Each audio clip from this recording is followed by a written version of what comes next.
Every election there is this strange political compass style test that the media promotes and lots of people do. It is called Vote Compass. Personally, I find the test to be somewhat questionable. People's political views are subject to far too many nuances and complexities. No test could ever take them all into account. I suppose my result here makes some sense, although I don't know why National is above New Zealand First. I prefer New Zealand First over National. They are mildly more conservative, but economically, they are a lot more left-wing.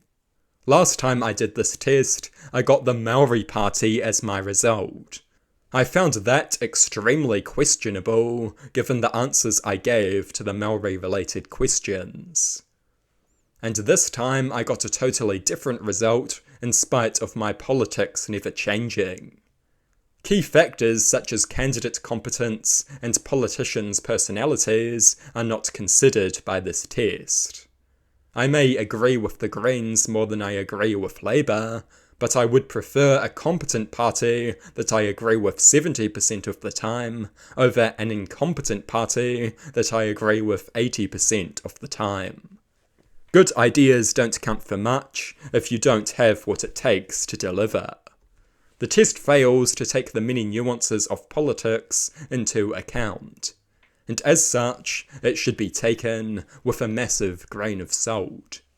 The test fails to take into account strategic voting. The best party may not always deliver the best outcome. As absurd as that sounds, it makes a lot of sense.